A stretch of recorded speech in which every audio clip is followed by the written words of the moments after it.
খ্যাতিমান সঙ্গীতজ্ঞ বুলবুলের মরদেহে সর্বস্তরে শ্রদ্ধা। চিরনিদ্রায় শায়িত হবেন মিরপুর বুদ্ধিজীবী কবরস্থানে। পদ্মা সেতুর ৯০০ মিটার এখন দৃশ্যমান। শরীয়তপুরে জাজিরা প্রান্তে বসল ষষ্ঠ স্প্যান।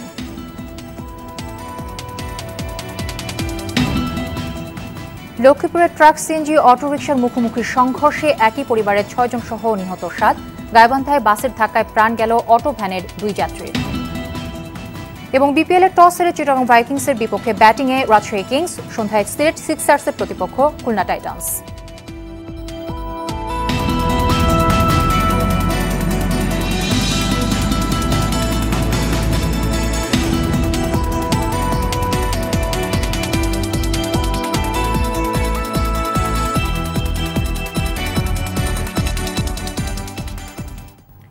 আসসালামু আলাইকুম, স্বাগত জানাচ্ছি আরটিভির দুপুর সংবাদে। শুনছিলেন মার্কেন্টাইল ব্যাংক সংবাদ শিরোনাম। গোটা সংবাদ জুড়ে থাকছি আমি তানজিয়া জুথি।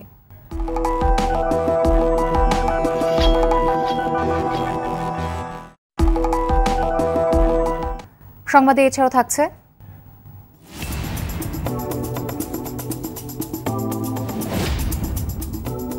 ঢাকার বায়ু দূষণ কমাতে ইটভাটাগুলোর আধুনিকায়নের গুরুত্ব নিয়ে রিপোর্ট।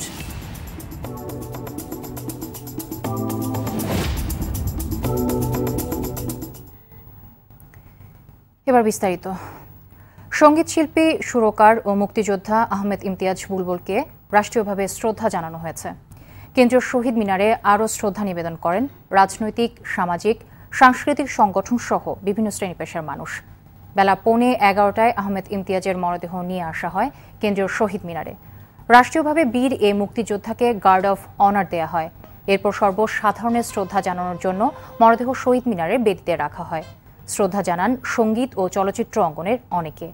বুলবুলের মৃত্যুতে সঙ্গীত অঙ্গনের অপূরণীয় ক্ষতি হয়ে গেল মন্তব্য করে তার স্মৃতি সংরক্ষণ করতে সরকারের প্রতি দাবি জানান সংস্কৃতি কর্মীরা। পরে শহীদ মিনার থেকে মরদেহ নেওয়া হয় ঢাকা বিশ্ববিদ্যালয় কেন্দ্রীয় জামে মসজিদে। এখানে প্রথম জানাজা শেষে মরদেহ নেওয়া হবে এফডিসিতে। এরপর মিরপুর বুদ্ধিজীবী কবরস্থানে চিরনিদ্রায় শায়িত হবেন সুরের জাদুকর আহমেদ ইমতিয়াজ। দায়িত্ব থাকবে যে আমাদের এই সৃষ্টির, স্বদেশ সৃষ্টির পেছনে যাদের অবদান আছে সেখানে নিঃসন্দেহে শিল্প সাংস্কৃতিক লোকের একটা বিরাট অবদান রেখেছে। তাদেরকে মূল্যায়িত করতে হবে সর্বস্তরে। তার গানের মধ্যে দেশাত্মবোধক গানের সুর তিনি করেছেন অনেকগুলো। তার জন্য জাতি আসলে আমরা বহুদিন ধরেই শোক করবো। এটা 7 দিন বা 5 দিন নয়, জাতি শোকার্ত থাকবে। আমাদের সংস্কৃতি অঙ্গন থেকে শোক প্রকাশ করার ভাষা নাই। আমাদের অনেক ক্ষতি হয়ে গেল, আসলে অপূরণীয় ক্ষতি।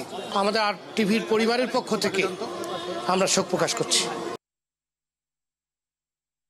দর্শক, এই মুহূর্তে ঢাকা বিশ্ববিদ্যালয়ের কেন্দ্রীয় জামে মসজিদে আছেন আমাদের সহকর্মী নাজিব ফরজি।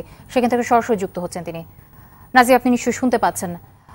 শিল্পী আহমেদ ইমতিয়াজ বুলবুলের মরদেহে শ্রদ্ধা ও জানাজা পর্ব সহ সবশেষ কর্মসূচি সম্পর্কে আমাদেরকে জানাবেন এবং কখন নাগাদ তাকে সমাহিত করা হবে এ বিষয়টিও জানাবেন।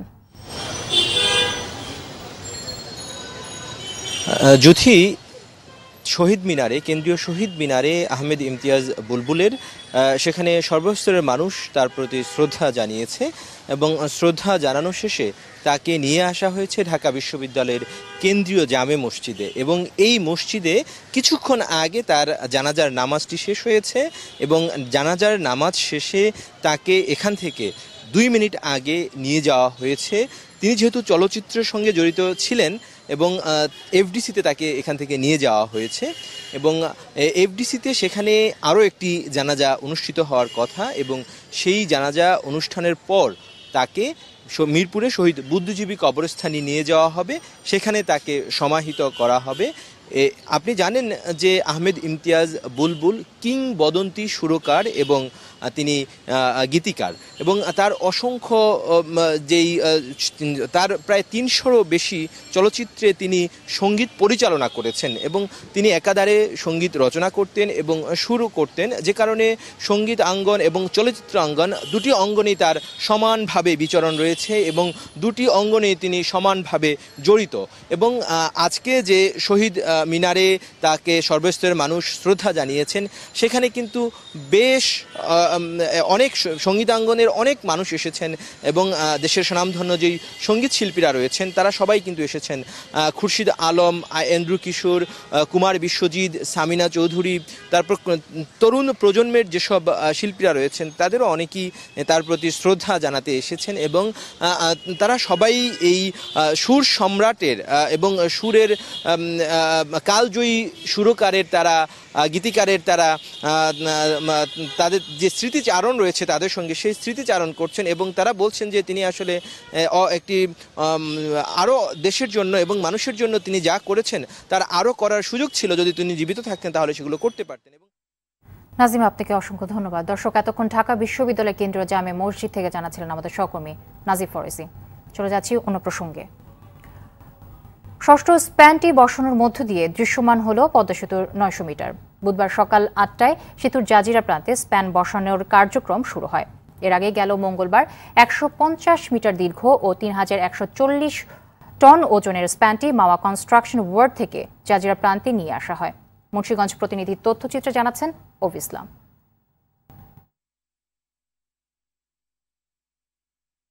দর্শক, আমরা রিপোর্টের জন্য একটু অপেক্ষা করছি।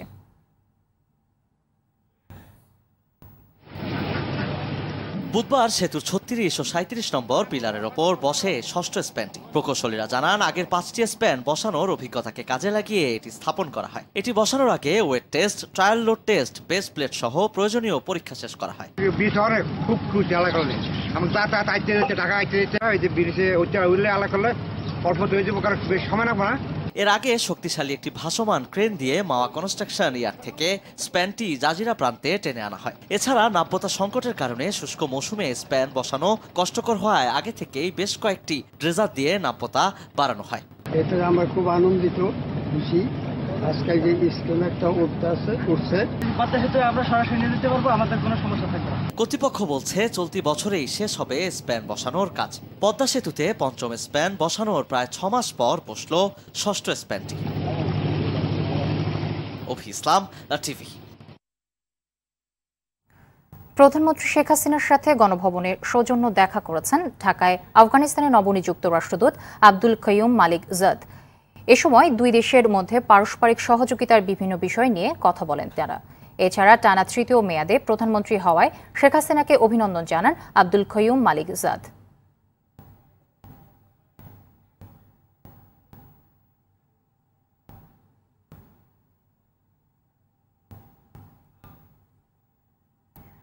লক্ষ্মীপুরের হাসপাতালে চিকিৎসাধীন আহত ছাত্রলীগ নেতাকে দেখতে গিয়ে ট্রাক ও সিএনজির মুখোমুখি সংঘর্ষে একই পরিবারের ৬ জন সহ ৭ জন নিহত হয়েছে। বুধবার ভোরে ঢাকা রায়পুর মহাসড়কের রতনপুর এলাকায় এই দুর্ঘটনা ঘটে। গাইবান্ধার সড়ক দুর্ঘটনায় নিহত হয়েছে ২ জন। জেলা প্রতিনিধিদের তথ্যচিত্রে জানাচ্ছেন মুনিয়া মুশতারি। প্রত্যক্ষদর্শীরা জানান, ভোরে লক্ষ্মীপুর থেকে ছেড়ে যাওয়া একটি মালবাহী ট্রাক ঘন কুয়াশার ভেতরে দ্রুত গতিতে চট্টগ্রাম যাচ্ছিল। এ সময় বিপরীত দিক থেকে আসা সিএনজি চালিত অটোরিকশার সঙ্গে মুখোমুখি সংঘর্ষ হয়। এতে সিএনজির চালক সহ ওই সিএনজিতে থাকা সকল যাত্রী নিহত হন। চাপা দিলে সিএনজিতে থাকা 7 জন যাত্রী, 3 জন মহিলা, 3 জন পুরুষ, 1 জন বাচ্চা সহ এবং তার সাথে ড্রাইভার আছে, মোট 7 জন ঘটনাস্থলে মারা যায়। এদিকে গাইবান্ধার গোবিন্দগঞ্জ উপজেলার শ্যামলী পরিবহনের নৈশগোচের ধাক্কায় অটোভ্যানের 2 যাত্রী ঘটনাস্থলেই নিহত হন। মঙ্গলবার রাত 9:30টার দিকে গোবিন্দগঞ্জ উপজেলার দিনাজপুর গোবিন্দগঞ্জ আঞ্চলিক মহাসড়কের কাটাবাড়ি ইউনিয়নের বাগদা বাজার এলাকায় এ দুর্ঘটনা ঘটে। এ সময় গাড়ির চালক আহত হন। গাড়ির ধাক্কায় ভ্যান চালক, ভ্যানের আরোহী 2 জন ঘটনাস্থলে নিহত এবং 3 জন আহত, তা গোবিন্দগঞ্জ মেডিকেল হাসপাতালে ভর্তি আছে। আমরা ঘাতক ওই চালককে এবং বাসটিকে আটক করি। মুনিয়া মুশতারি, আরটিভি। ইট প্রতি কেবল 2.5 টাকা বেশি খরচ করলেই ঢাকার বায়ু দূষণ অর্ধেক কমানো সম্ভব। সনাতন ইট ভাটাগুলোকে আধুনিক ইট ভাটায় রূপান্তর করলে গ্রাহকদের বাড়তি খরচটি করতে হবে। সরকার 70% পর্যন্ত দীর্ঘমেয়াদী ঋণ দিয়েও ভাটা মালিকদের রাজি করতে পারছেন না। তবে মালিকদের বাধ্য করতে আগামী সংসদে কঠোর আইন পাশের কথা জানালেন পরিবেশ মন্ত্রী। বায়ু দূষণ নিয়ে আরাফাতুর রহমানের ধারাবাহিক রিপোর্টের আজ দেখুন প্রথম পর্ব। ক্যামেরায় ছিলেন খন্দকার জাহিদুল ইসলাম অলোক ও নজরুল ইসলাম। ঢাকার আশেপাশে ব্যাঙের ছাতার মতো গড়ে উঠেছে ইটভাটা। শীতের শুরুতে বৃষ্টি কমে গেলে ভাটাগুলোতে উৎপাদন শুরু হয়। রাত দিন খেটে বর্ষা আসার আগে সারা বছরের ইট তৈরি করে রাখে ভাটাগুলো। ঢাকার বায়ু দূষণের ৫৮% দায়ী এসব ইটভাটা। ভাটাগুলোর বাতাস সরাসরি ঢাকায় ঢুকে বাতাস দূষিত করে ফেলে। সনাতন ইট ভাটায় মাটি কাটা ও মাড়ানো হয় হাতে। আবহাওয়ার ওপর তা নির্ভরশীল হওয়ায় তাড়াহুড়োও থাকে বেশি। অন্যদিকে আধুনিক কারখানায় কাজটি হয় সম্পূর্ণ মেশিনে এবং নিজস্ব শেডে, তাই সারা বছর চলে উৎপাদন। সনাতন ইটভাটায় ইটের ছাঁচ কাটা হয় হাতে, তাই সাইজ হয় এলোমেলো। অন্যদিকে আধুনিক কারখানায় তা মেশিনে কাটায় প্রতিটি ইট থাকে সমান, ফলে সিমেন্ট বালুও কম লাগে। সনাতনী ইটভাটার মূল সমস্যা চিমনি। ইট পোড়ানোর পর ধোঁয়া চলে যায় আকাশে, যা পরে আশপাশে ছড়িয়ে পড়ে। অন্যদিকে আধুনিক ইটভাটায় কোনো চিমনি নেই, ধোঁয়াও হয় না। এখানে ইট পোড়ানোর পর বেরিয়ে আসা বাষ্প দিয়ে কাঁচা ইট শুকানো হয়। ধোঁয়া না হওয়ায় পরিবেশও থাকে পরিচ্ছন্ন।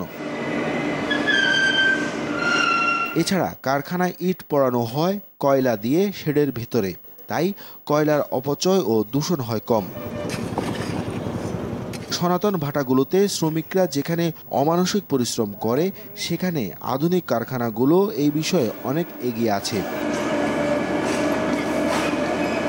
এত সুবিধার পরও কেবল খরচের কথা ভেবে আধুনিক কারখানার প্রতি মালিকরা আগ্রহী হচ্ছেন না। তবে সরকার এখানেও এগিয়ে এসেছেন। ক্ষেত্র বিশেষে 70% পর্যন্ত ঋণ সুবিধাও দিচ্ছে। আপ টু 70% কস্ট কিন্তু আমরাই রেজ করে দিচ্ছি লোন হিসেবে। 30% তাদেরকে জোগাড় করতে হচ্ছে। এই 30%-এর মধ্যে হয়তো 6 একর জায়গাও আছে, ওই জায়গার ভ্যালুয়েশন ওইটাও ধরা হয়। তো সুতরাং স্পন্সরদের কাছ থেকে যে খুব বেশি টাকা দিতে হচ্ছে তা না, তো লোন দেওয়া হচ্ছে, দীর্ঘমেয়াদী লোন। কারণ যেহেতু সরকারের এটা এই সেক্টরটাই আসলে খুবই একটা আছে, ফোকাস আছে, এটাকে আমরা ট্রান্সফর্ম করতে চাই। এরপরও কেউ এগিয়ে না এলে তাকে বাধ্য করতে আগামী সংসদ অধিবেশনে কঠোর আইন পাশের ইঙ্গিত দিলেন পরিবেশ মন্ত্রী। পরিবেশ ক্ষতিকারক নয় এরকম পদ্ধতিতে যেভাবে ইট করা যায় সেই রকম ইট যাতে প্রস্তুত করা হয়, এবং ঢাকার আশেপাশের যে বায়ু দূষণ হচ্ছে সেই দূষণমুক্ত করার জন্য আইন আমরা পাশ করলে ফলে আমরা এই ঢাকা শহরের আশপাশে যে ইটভাটাগুলোকে আছে সেইগুলোকে আমরা নিয়ন্ত্রণে আনতে পারবো। ঢাকায় সনাতন পদ্ধতিতে তৈরি ইট বিক্রি হয় প্রতিটি 8 থেকে 8.5 টাকায়, আর আধুনিক কারখানার ইট 11 টাকা 20 পয়সা থেকে 11.5 টাকায়। আরাফাতুর রহমান, RTV, ঢাকা। কুমিল্লার 14 গ্রামে কাভার্ড ভ্যান পোড়ানোর অভিযোগে বিশেষ ক্ষমতা আইনে দায়ের করা নাশকতার মামলায় খালেদা জিয়ার জামিন আবেদন আগামী 4 ফেব্রুয়ারির মধ্যে বিচারিক আদালতে নিষ্পত্তি করার নির্দেশ দিয়েছে হাইকোর্ট। বিচারপতি মোহাম্মদ রেজাউল হক ও বিচারপতি জাফর আহমেদের ডিভিশন বেঞ্চ এ আদেশ দেন। বিচারিক আদালতে জামিন আবেদনের শুনানি দীর্ঘায়িত হচ্ছে বলে গেল 20 জানুয়ারি জামিন চেয়ে হাইকোর্টে আবেদন করেন খালেদা জিয়া। 2015 সালের 25 জানুয়ারি 14 গ্রামে কাভার্ড ভ্যানে আগুন দেওয়ার ঘটনা ঘটে। পরদিন ওই থানায় বিএনপি চেয়ারপারসন সহ 20 দলের 32 নেতাকর্মীর বিরুদ্ধে মামলা হয়। অনিয়ম, হয়রানি ও দুর্নীতি কমাতে বিআরটিএ অফিসে অভিযান চালানোর কারণে কিছুটা উন্নতি হয়েছে বলে মন্তব্য করেছেন সড়ক পরিবহন সেতুমন্ত্রী ওবায়দুল কাদের। দুপুরে বিআরটিএর নতুন কার্যালয়ে প্রতিষ্ঠানের কর্মকর্তাদের সঙ্গে মতবিনিময় সভায় এ মন্তব্য করেন তিনি। বলেন, বিআরটিতে মানুষের অভিযোগ কমেছে, তারপরও কিছু সমস্যা রয়ে গেছে। কর্মকর্তাদের দায়িত্ব সম্পর্কে সতর্ক থাকার নির্দেশ দিয়ে দুর্নীতিমুক্ত বিআরটিএ গড়ে তোলার আহ্বান জানান ওবায়দুল কাদের।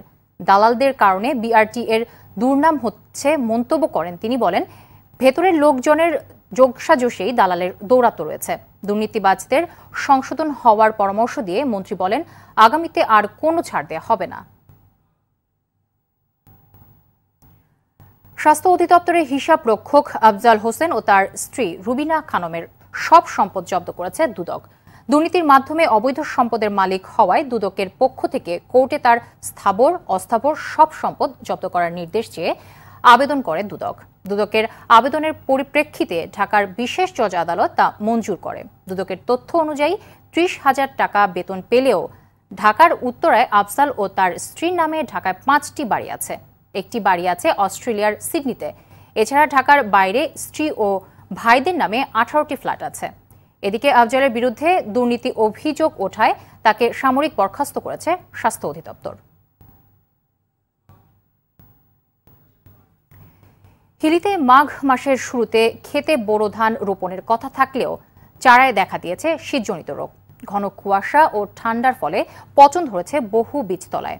চারায় পচন ধরায় আবাদ নিয়ে দুশ্চিন্তায় পড়েছেন এখানকার কৃষকরা। দর্শক, হিলি প্রতিনিধি আব্দুল আজিজের পাঠানো তথ্যচিত্রে রিপোর্ট করেছেন আমাদের সহকর্মী মুনিয়া মুশতারি। খাদ্যশস্যের ভাণ্ডার হিসেবে পরিচিত উত্তরের জনপদ দিনাজপুর এবছর বোরো চাষের লক্ষ্যমাত্রা নির্ধারণ করা হয়েছে 7,450 হেক্টর জমিতে। সে অনুযায়ী উপজেলায় বীজতলার লক্ষ্যমাত্রা ছিল 366 হেক্টর। তবে বৈরী আবহাওয়ার কারণে এবার বোরো আবাদ নিয়ে বিপর্যয়ের আশঙ্কা করছেন কৃষকরা। ধান হবে না, এটা ধান লাগালে ধানের গোড়া পচে গেছে। রোগের জন্য এটা এই বিছনটা লাল লাল হয়ে যাওয়া হয়। কীটনাশক ব্যবহার করেও কোনো সুফল পাচ্ছেন না কৃষকরা। এছাড়া কৃষি অফিসারের পরামর্শে বীজতলায় বাড়তি পানি দিয়েও তেমন কোনো কাজ হচ্ছে না। কৃষি অফিস থেকে আসে বারবার দেখে যাচ্ছে অন্য পদ্ধতি ব্যবহার করেছি, তার কারণে মনে যাচ্ছে কিভাবে এই পিছন মানা জমিতে লাগাবো। খরচা করে লাগাবো, এটাই আমাদের লস। পানিতে লস, হাল চাষের লস।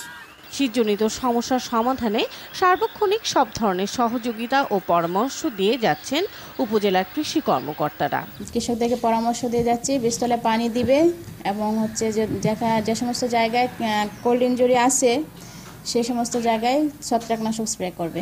সমস্যার সমাধানে আশাবাদী কৃষি কর্মকর্তারা বলছেন, প্রয়োজন হলে দেশের শীর্ষ পর্যায়ের কৃষিবিদদের সঙ্গে পরামর্শ করবেন তারা।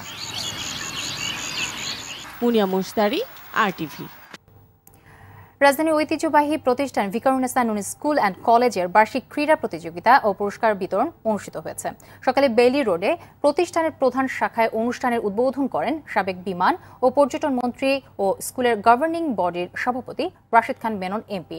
এ সময় তিনি শিক্ষার্থীদের অংশগ্রহণে কুচকাওয়াজ ও খেলাধুলা পরিদর্শন করেন এবং বিজয়ীদের মাঝে পুরস্কার তুলে দেন। পাঠ্যপুস্তকের পাশাপাশি শরীরচর্চা ও খেলাধুলার প্রতি জোর দিতে শিক্ষার্থীদের প্রতি আহ্বান জানান রাশেদ খান মেনন। দর্শক, সংবাদ শেষ করব শীতে হাওরের রং বেরঙের পাখির খবর দিয়ে। শীতে নেত্রকোনার মদনগঞ্জ ও খালিয়াজুড়ি হাওর অঞ্চলগুলোতে আসতে শুরু করেছে বিভিন্ন প্রজাতির পরিযায়ী পাখি। রং বেরঙের এসব পাখি শুধু পরিবেশের সৌন্দর্যই বাড়াচ্ছে না, রক্ষা করছে ভারসাম্য। তাই এসব অঞ্চলের মানুষের দাবি অসাধু ব্যবসায়ীদের পাখি শিকার বন্ধে সরকারি উদ্যোগের। নেত্রকোনা দক্ষিণ প্রতিনিধি গজনবী বিপ্লবের তথ্যছবিতে জানাচ্ছেন অভি ইসলাম। শীত মৌসুমের শুরুতেই পানি কমতে শুরু করে হাওরে। এ সময় মাছ আর কীটপতঙ্গের লোভে হাওর এলাকায় বিচরণ করে পরিযায়ী পাখি। কিন্তু সমস্যা হলো এই সময়টায় অসাধু ব্যবসায়ীরা চড়া লাভে হাটবাজারে বিক্রি শুরু করে এসব পাখি। কলাপাতার ঘর, জাল সহ বিভিন্নভাবে ফাঁদ বিছিয়ে দেওয়া হয় পাখির আবাসস্থলে। পাখি মেরে ঠিক আছে বিক্রি করি না, আমরা খাওয়ার জন্য মারি। দুটো পাখি মারি আনছে, তার মধ্যে দুইটা আমি কিনে রাখছি 200 টাকা দিয়ে। লাড়ি আছে, লাড়ি দিয়ে বগলা রে তাতে বগলা পক্কতা উঠে দিয়ে বগলা রাইব, এটা সাথে বই কাজে লাগবে। এটা যেমন মাছ লাগে সেভাবে আসলে এটার মধ্যে আটকা পড়ে যায় আর কি। হাওর অঞ্চলের জীববৈচিত্র্য রক্ষায় পাখিদের নিধন বন্ধ করার তাগিদ দিলেন পরিবেশবিদরা। এতে করে পরিবেশের ভারসাম্য নষ্ট হয়, জীববৈচিত্র্য বিলুপ্ত হয়। এ থেকে উত্তরণ আমাদের জরুরি। আর পাখি শিকার বন্ধে প্রয়োজনীয় পদক্ষেপ গ্রহণ করার কথা বলছে প্রশাসন। পাখি শিকারের বিষয়ে আমরা আমাদের সতর্ক দৃষ্টি রয়েছে। সংশ্লিষ্ট চেয়ারম্যান সাহেবদেরকে আমরা ইনভলভ করে এই বিষয়ে আমরা আমাদের নজরদারিটা জোরদার করব এবং আমরা হাতে নাতে ধরতে বলে তাদের বিরুদ্ধে ব্যবস্থা গ্রহণ করব। শিগগিরই অসাধু এই পাখি শিকারীদের আটক করে আইনের আওতায় আনার দাবি এলাকাবাসীর। অভি ইসলাম, RTV। দর্শক, এর সাথে শেষ করব দুপুর সংবাদ। তার আগে মার্কেন্টাইল ব্যাংক শিরোনামগুলো জানিয়ে দেব আরও একবার।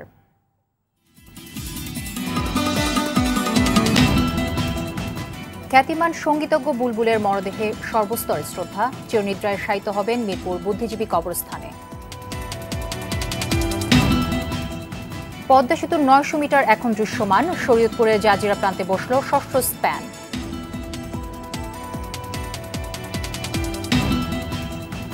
লক্ষ্মীপুরের ট্রাক সিএনজি অটোরিকশার মুখোমুখি সংঘর্ষে একই পরিবারের 6 জন সহ নিহত 7। গাইবান্ধায় বাসের ধাক্কায় প্রাণ গেল অটো ভ্যানের 2 যাত্রী। এবং বিপিএলের টস হেরে চিটাগং ভাইকিংসের বিপক্ষে ব্যাটিংয়ে রাজশাহী কিংস। সন্ধ্যায় সিলেট সিক্সার্সের প্রতিপক্ষ খুলনা টাইটান্স।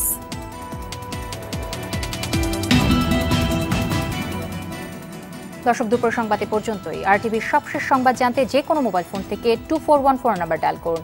আর মোবাইল ফোনের সংবাদ দেখতে অ্যাপ স্টোর, গুগল প্লে বা উইন্ডোজ স্টোর থেকে ডাউনলোড করুন আরটিভি অ্যাপস। এছাড়াও তাৎক্ষণিক বিনোদন সংবাদ জানতে বিশ্বের যে কোনো প্রান্ত থেকে ভিজিট করুন facebook.com/rtvonline এবং youtube.com/rtvdigitals। এতক্ষণ সাথে থাকার জন্য ধন্যবাদ সবাইকে।